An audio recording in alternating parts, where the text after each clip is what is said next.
Hi, I'm your host, Michael James Douglas. The Mirror series brings you stories of hope and inspiration from our world community. Today, we bring you the story of Toby Joseph. Last year, Toby enrolled in the digital media program at Bates Technical College in Tacoma, Washington.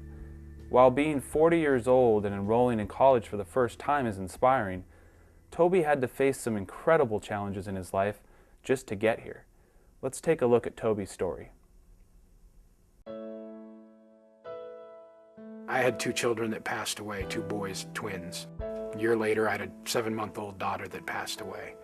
Things that made it very difficult for me because they were real barriers that needed to be overcome so that I can get to a place I needed to be, educated and, well, that kind, loving, radiant, truthful, just person that I've been educated we should all strive to be. Through all of this, Toby and his wife Shannon still managed to raise 18 kids.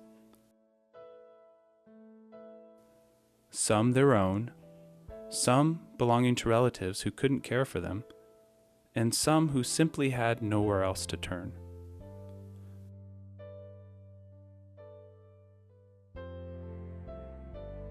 There's 18 of us that I live with, which is me, my wife, and that large blended family, but it works.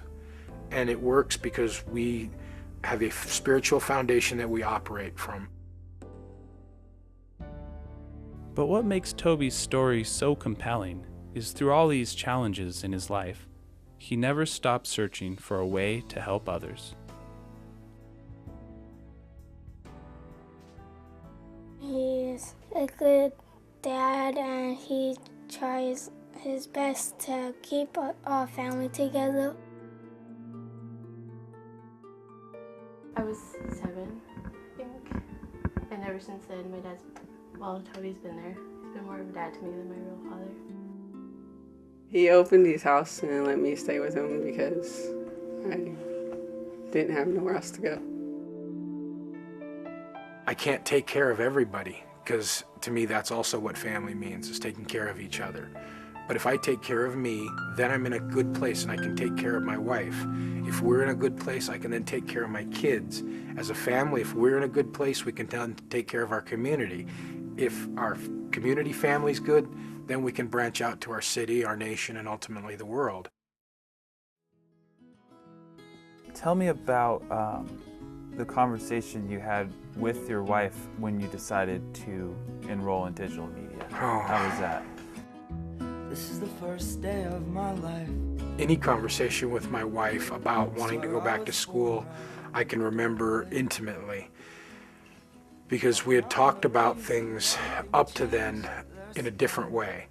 We were doing what we needed to do for life. School really wasn't a part of that picture. Yours is the first face that I saw. And so the day that we were talking about education, we were sitting in a study circle talking about education, and some of this hit me. And I need to go back to school. And she's like, you really think you can go back to school with everything we got going against us? 2 bouts of meningitis, all the things you deal with, 18 kids.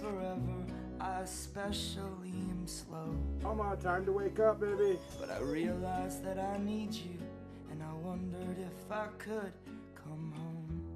All of that, and you think you're going back to school? Oh, okay. If that's what you want, I'll support you. I'm at a point now where a year after being in school, it's been a challenge, but I can say I now have skills where one day no longer will my family have to just survive. We will thrive because of this education I've gotten.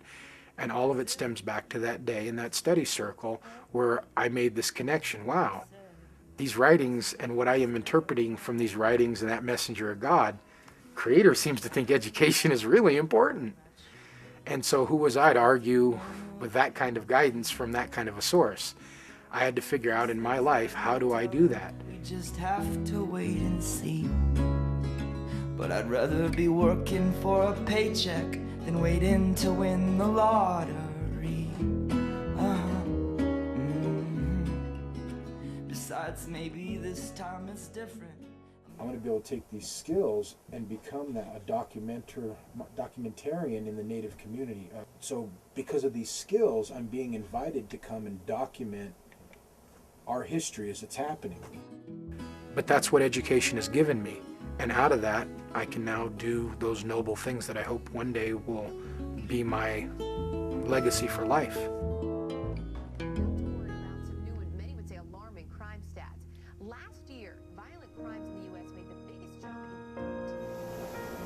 It is a pain in the ass some days, but the fruits of that are worth it.